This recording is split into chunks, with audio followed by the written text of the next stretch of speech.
Hello and welcome to the OffTheMark podcast. I'm your host, it's Luke, and with me, as always, is... It was Fred. This week is the second to last episode of the prequel arc. Next week we'll be doing our Clone Wars reviews, which, are a week late, but things happen in life. This week we're going to be quote-unquote fixing the prequels, which is clickbaity, I don't care. Clickbaity-ish.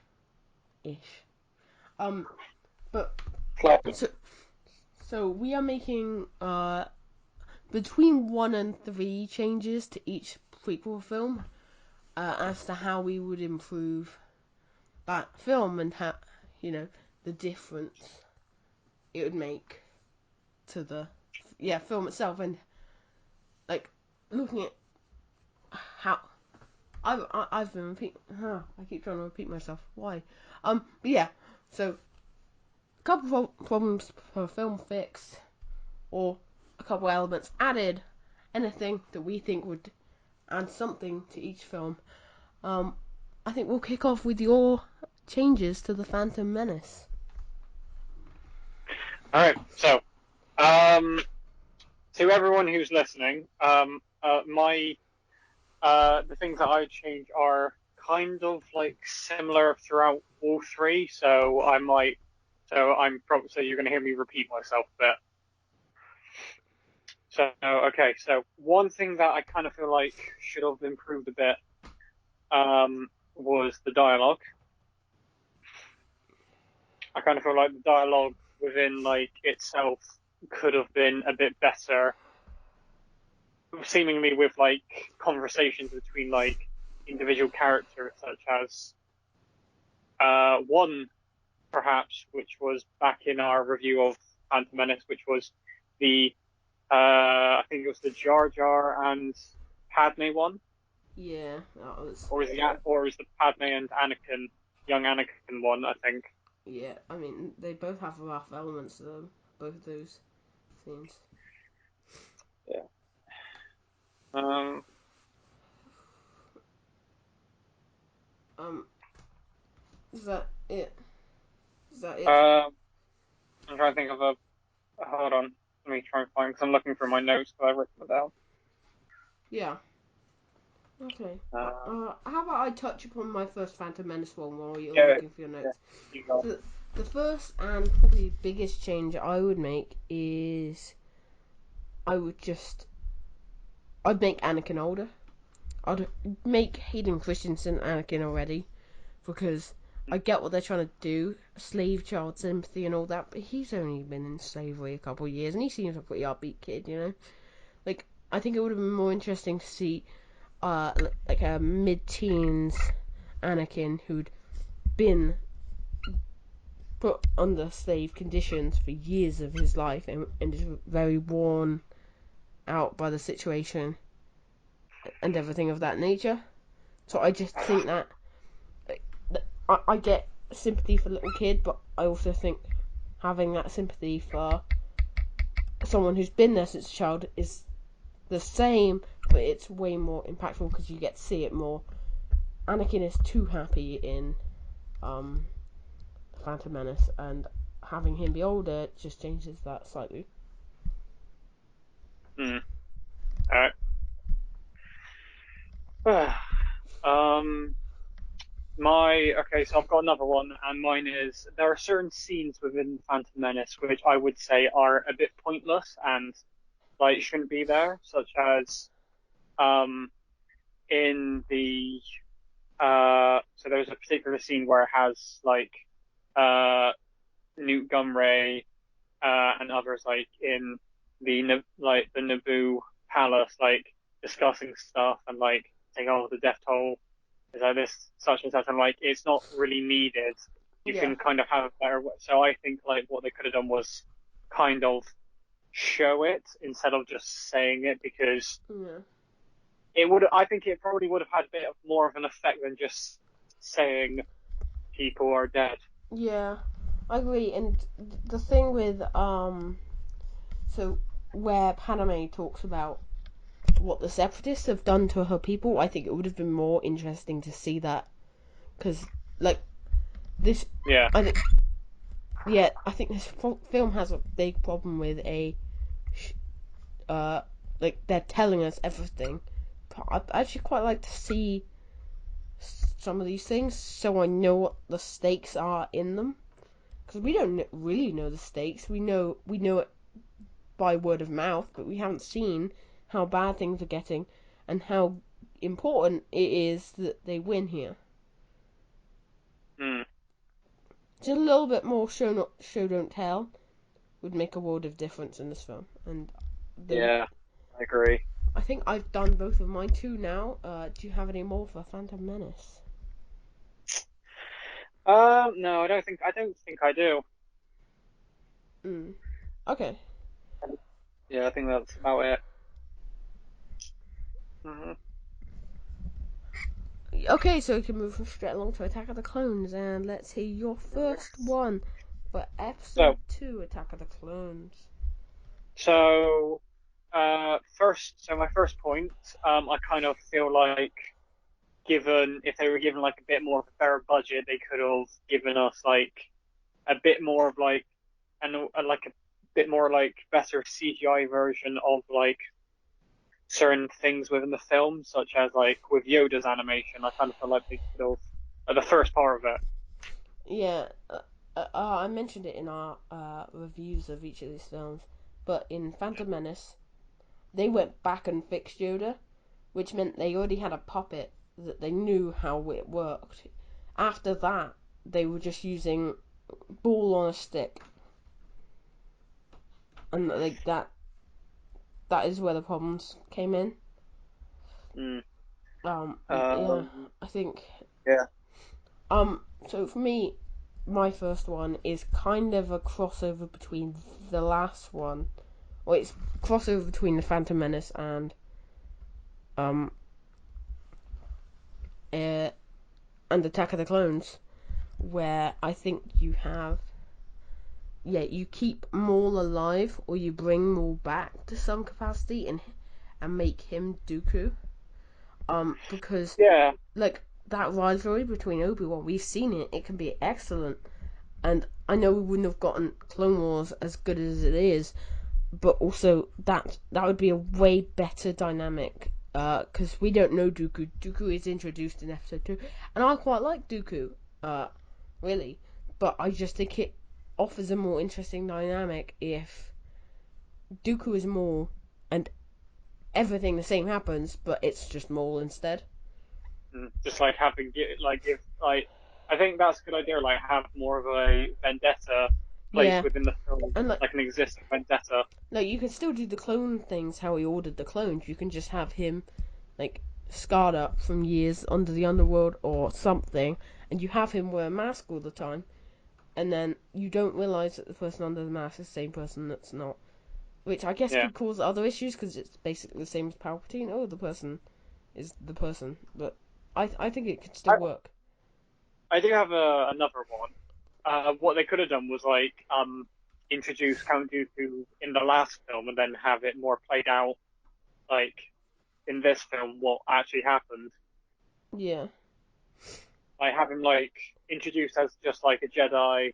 Like you meet him, it's like oh, like he seems quite like a well-known Jedi. That's cool. And then in the next film, like it shows that obviously it explains that his deeds are very much like gone to the dark side, and this is where he is now instead of just randomly plopping him in like halfway through. yeah, yeah. I think that's fair.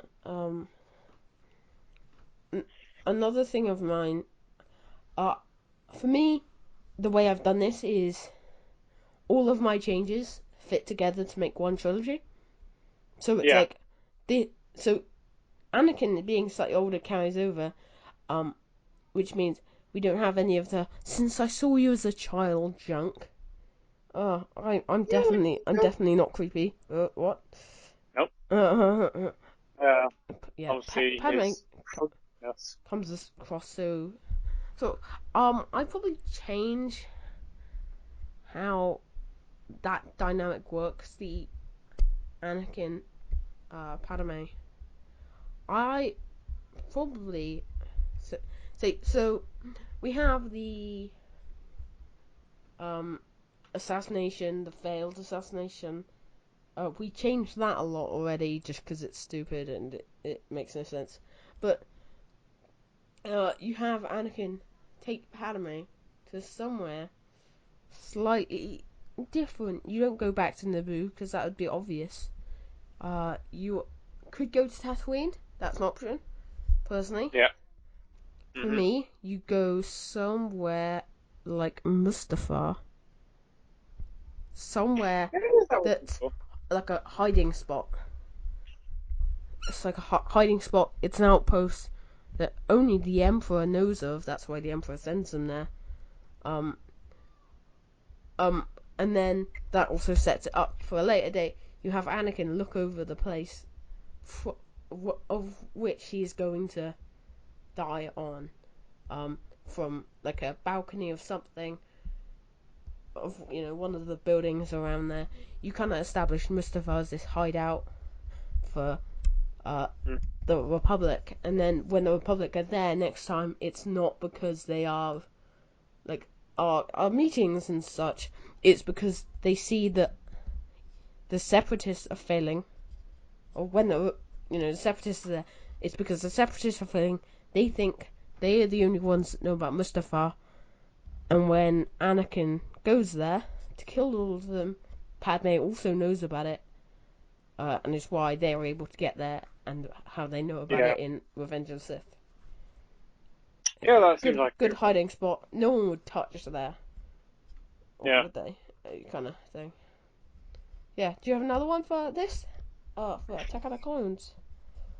Um, I think obviously similar like I do not have the similar Rona. I know. I coughed before, so I can say that as well. Mm. I think similar to what I said at the beginning, dialogue.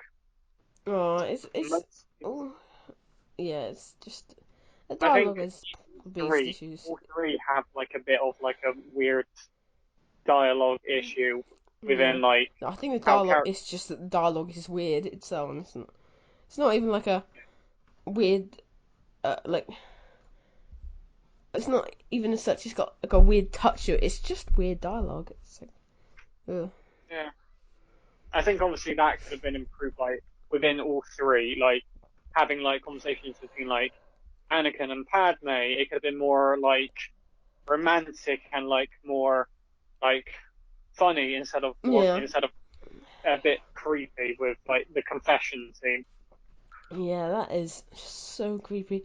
For meme factor though, in mine we still keep I don't like sand, and it's the one standout bit of bad dialogue.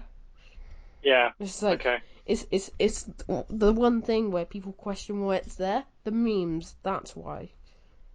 Burn the phrase. Yeah, this is power racing. Oh yeah, that's good. Yeah, I think. Oh, you get rid of it the second time. The first time I don't mind it. Wait. Oh yeah. Because Does isn't he it say it used while twice? he pod races and then when he's flying? No, I think he only says it once, which is when he's in the when Oh, he's like oh, then you get rid of yeah it. Then you get rid of it. yeah I seem to remember him saying it when he's pod racing first, and then it's a callback. But if that's the case, then it'd been yeah. nice. Do we move right along to Revenge of the Sith? Or do you have I any have more? I have no for points. Oh, nice. Revenge of the Sith. Um, Now, you already know that obviously Revenge of the Sith is my personal favorite out of the prequels, yeah. just because I obviously resonate with it a lot more better because it ends. It doesn't have a like a happy ending. It has like an ending that leads into the um originals. Mm, yeah. So I think that's yeah, I like that one. So I think I think one thing I would change is obviously how like a lot of things were managed within a lot of things because with Anakin's character in it, it does show that he is obviously matured a bit. But Yeah, I think Hayden Christensen could have given it could have brought a little bit more um, flair to it if he was able to be himself a bit. yeah. I think all the writing issues and the acting issues are all on George Lucas. It's like any time you get a thing like dialogue's awful or the delivery is awful, well, George chose to have it. It's just like mm, it's hard to sort of pin that. Do you want me to go with my first? Um, I'm trying to think. No, I think that's obviously one. I think that's the only issue I had. I think obviously apart from the dialogue and everything, I don't think I would change anything else. Obviously, I know that you might have something Yeah, else. I've got a couple things. Um, All right, feel free. okay. I might think I might find something within, so I'll let you know. So first off, we just completely get rid of the Yoda Palpatine fight. That's not necessary. That they it should be left to okay. Yoda is being fully bombarded by clones on Kashyyyk. He gets off Kashyyyk. He cannot get anywhere in the Republic systems because it would just be shot down. So he ends up on the I can't remember what it's called. Um, the ship from the beginning of A New Hope. I can't remember what it's called. Um, Something frigate. yeah. So he ends up on that ship, which has uh, Jimmy Smits and Obi-Wan already on it. You don't have the whole fight because that fight looks awful and feels awful. So, Yeah. I've just thought of another point, which is to do with the fighting. go on. The first fight that we see, which is obviously Anakin and Obi-Wan versus um Dooku, with how the fight goes, I feel like the fighting is cool. Like obviously the lightsaber fighting is good. I think one of my main grudges I kind of wish that I would change. I would personally change this. Obi-Wan be a bit more stronger within the whole fight a bit Yeah. because it kind of looks like he's easily taken out by Count Dooku just by getting knocked out. Yeah, he gets thrown around like a bitch early on. And then in the later fight with Gerald Grievous, he looks like he's able to like hold his own very good. Yeah, and Whereas in also when he fights Anakin, and I know it's a different situation, but he's not gonna like. Those are two very different yeah, performances. Like, uh, I uh, what I think was the purpose there, and I'm not agreeing with it because I do think it was stupid, and there are definitely ways around it. They sacrificed Obi-Wan's abilities to make Anakin look better. Like, yeah, as a fighter, they have him beat Dooku, uh, but to do that, they have to make Obi-Wan so weak that he just gets knocked out straight away. And yeah, yeah, I think that was a real misstep because they really they just didn't they like they didn't give Obi-Wan any credit. They gave him a bunch of credit at the end as well, but it's just inconsistent. If you had Dooku play on Obi-Wan's stance, had him exploit something from the Episode 2 fight, um, or in my case, it's Maul again. yeah. So that's another thing. Do you know what's different between the Attack of the Clones Dooku fight and the Revenge of the Sith one? Gone.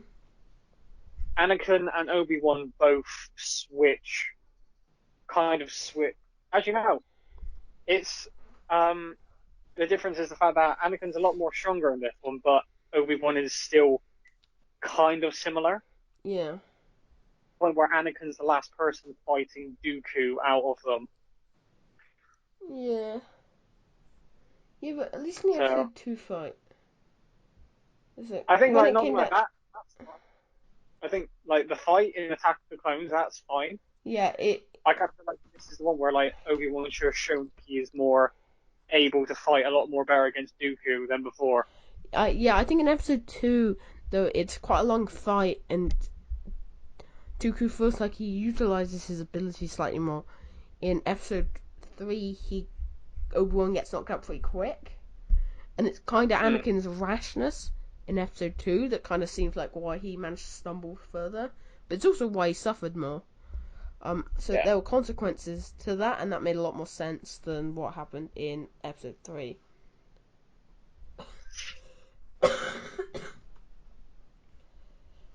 Mm. Yeah. Those are my points. Um. Yeah. No. I probably don't put them exactly where they're gonna end up in episode 4. Like, yeah, I think you probably have a time skip of 5 years near the end. Uh, uh, Yeah. Oh, you have Padme be killed by the Emperor after when the kids are 5.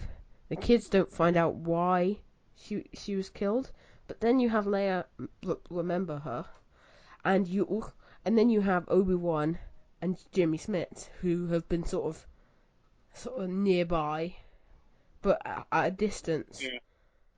Like then things happen, then they get moved, and like the kids are just young enough so that they don't remember each other really.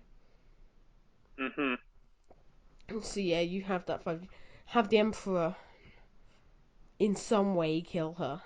I wouldn't know how to, but you just sort of find a way. Yeah, I get that. Well, obviously with the new Obi-Wan TV series that they're going to be making, I think they might take advantage of a few things that they could have done. Yeah, So you never know.